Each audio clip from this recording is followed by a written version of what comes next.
On today's Technobabble, how do you get better sound in a video recording?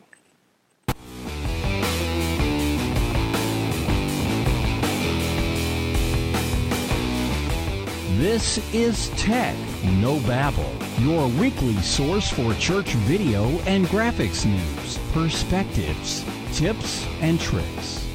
And now here's your host, Paul Clifford.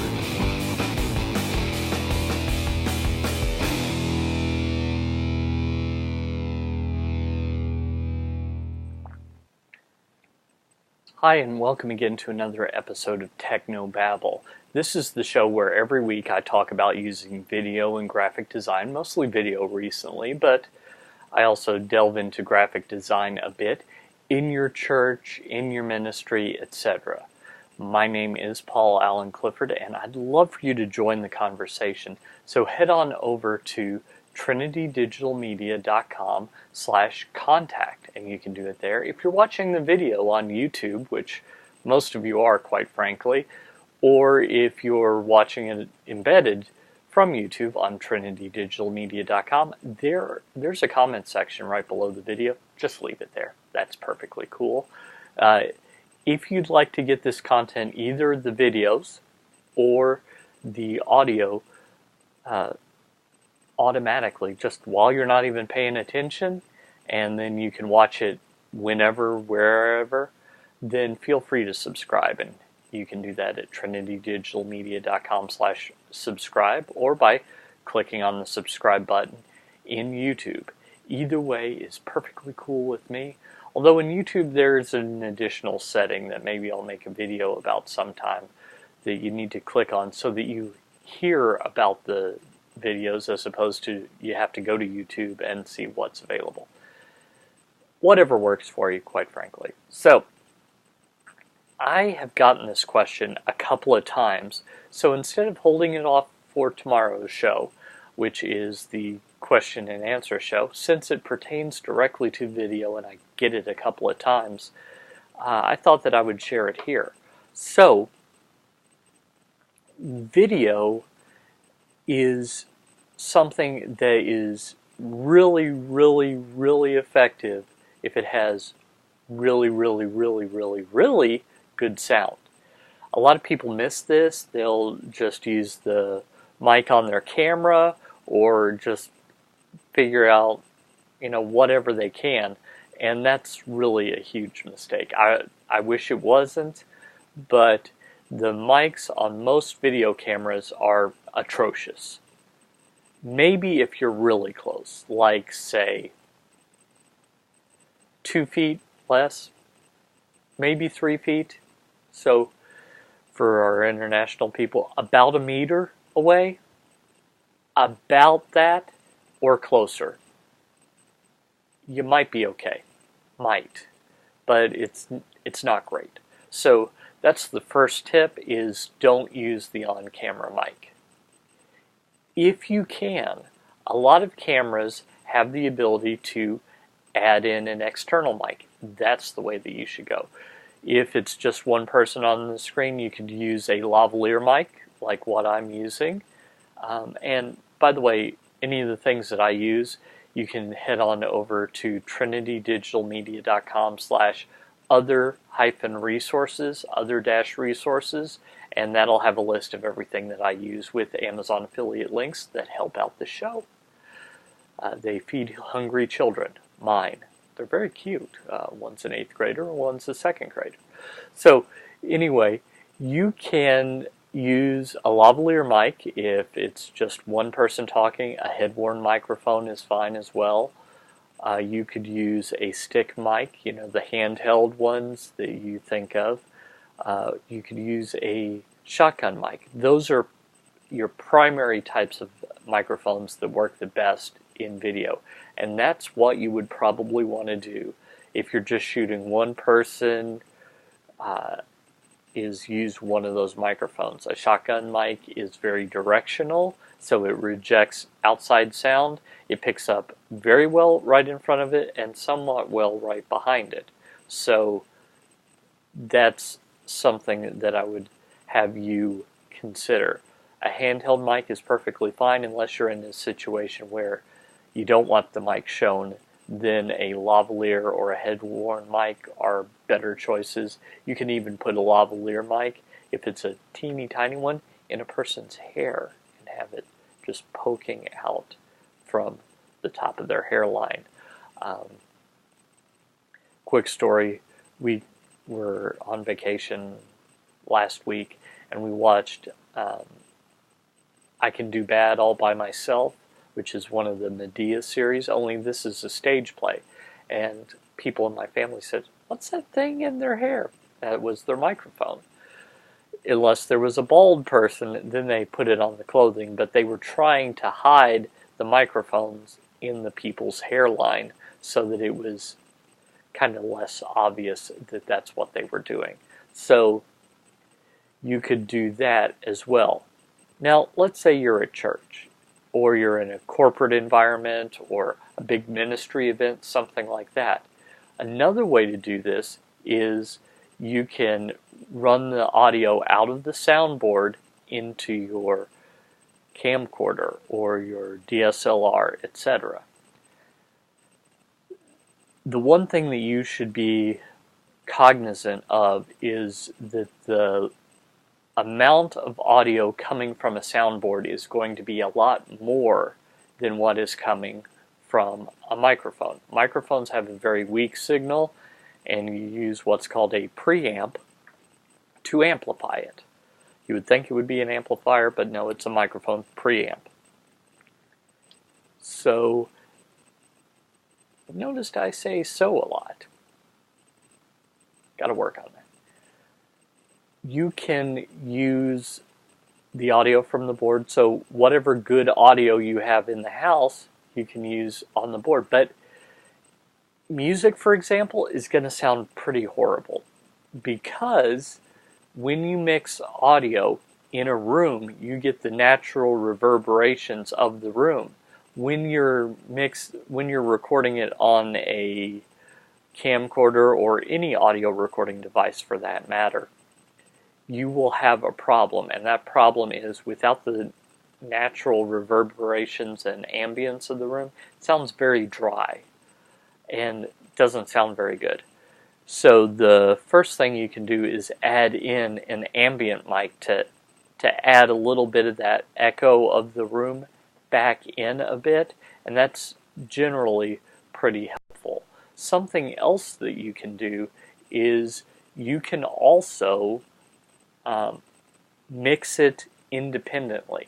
So if instead of coming out of the main output of the board, you come out of a sub out and probably pre-fade level is what you would want. You come out of the sub out like it's a monitor mix, you could mix that with earphones on and get a better mix. There's an even better way to do that, and that is to run everything also to a separate board and have someone in a separate room that's sound isolated mixing the sound for your video. That would be ideal. Doesn't happen very often, but that's what I would that's what I would suggest to you, is to have a separate soundboard with a separate sound engineer in a separate room mixing the audio for video. And that would be better from a live sound standpoint than taking the feed off the board, or heaven forbid just having a mic in the room and getting that. Now, with all this said, a lot of it is presupposing that there's a way to get audio into the camera. Not every camera has that ability. Now, cell phone cameras do, DSLRs do, and most, but not all, most camcorders do. But if you have a camcorder that doesn't have that, first, don't buy a camcorder that doesn't have a mic input jack. You really shouldn't. Just don't. If you've already got one, there is another way to do it. Two ways that I've found that work for me. One is if this is something that you'll be editing and it's not a live event, there's a reason they use these clapboards. If you're listening to the audio, you can't actually see it, but there's a reason they use a clapboard in the movies. It wasn't always the case that the sound was recorded on the same device as the visual image. So what they would do is they would take a clapboard, and the great thing about a clapboard is when it closes, you can see the cause of the sound at the same time that the sound is recorded. So they would just hold up the clapboard with information about the shot, and then they would say the information about the shot so you could hear it on the audio recording, and then they would say marker, and that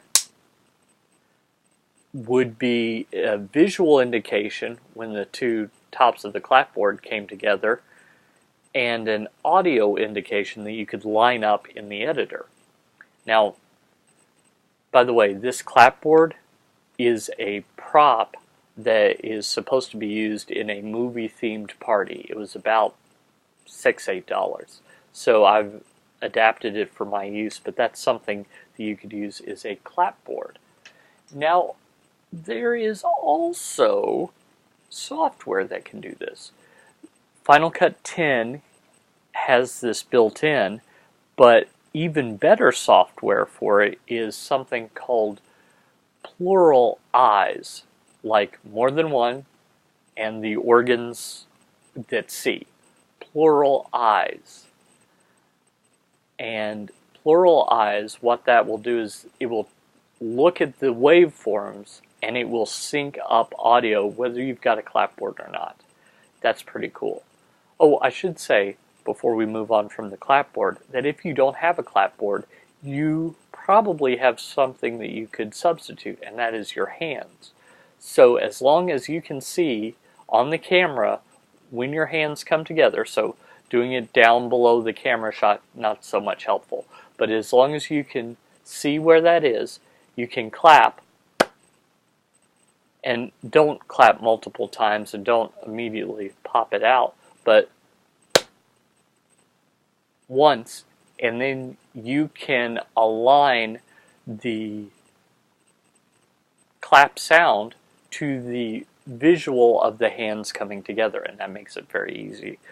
So plural eyes, as I was just talking about, allows you to sync up the audio. And it's really great because you don't have to have the clapboard sound. It's done automatically. It's just wonderful. And it doesn't matter if you've done a great job at starting them both at the same time, ending them both at the same time. In fact, you could edit the entire video and then run the plural eyes filter on it, and it will take all the audio that's the same and sync it up. It's just great. But that is a plugin for Final Cut Pro, Premiere, etc. You might not have those. Well, they've thought of that. The same people that make plural eyes, and I'm blanking on the name of the company, but those same people have also made standalone software that you can run your video through and it'll replace the sound. So let's go back and let's look at all the ideas that we had. First off, record audio with an off-camera mic that is appropriate. Secondly, record audio from a soundboard, adding in an ambient mic if there's live music, etc., or mixing a specialized feed, or having an audio engineer with a totally different feed mixed specifically for the audio, for the video. Also record sound off of your device using some other means, like an audio recorder. I've got a Zoom H4, which is no longer made. The H4N is what replaced it. So the you could have an audio recorder that records the sound, and then you sync it up using either the clap of your hands or the clap of a clapboard, also called a slate, a marker board, etc. You can sync that up so you get really great sound on your recording and really great video on your video camera. The third way is to sync it up with software, either Pluralize or their standalone product, which I think is Monoize or Singularize, something like that. You can do that as well. If you do that, you'll have a much better video than if you just record the sound on the camera, and that's one of the advantages of doing it that way. Just as a bonus item, there is one other thing that you could do, and they do this in movies. In fact, in, what was it called? Men in Black. It was either 2 or 3 on the DVD extras. They show recording audio after the audio has been recorded in the field. And you would do this in case you had a great shot, but the audio was really bad. So what you could take is a little room noise, whether it's inside or outside, the sound of the audio without anyone speaking. You can take a little bit of that, mix that in to a studio recording of the dialogue. The great thing about this is if the person happens to be walking away, it's very easy. If they're not, what you need to do is have them listen to what they're saying and try and match up. So if the line was, "I love it when you treat me that way," they would listen and get the exact cadence of, "I love it when you treat me that way," and just have that looping in their ear, and they could just say it over and over again. I love it when you treat me that way. I love it when you treat me that way," etc. And then you could replace that. And maybe that take was perfect in every way, or you didn't have another take because it seemed perfect, but then when you got into editing you realized, oh, a plane flew overhead right then, or a dog barked right then, and then you can just replace that one line.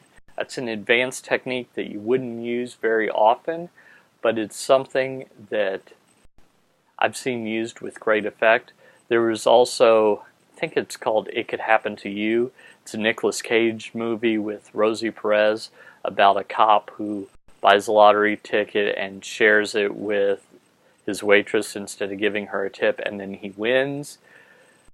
Well, she plays the waitress, and there's a line in that where I thought that the sound was mixed up, but it's just one line where she either flubbed a line or they changed the line, and her mouth didn't match, and it just went out that way.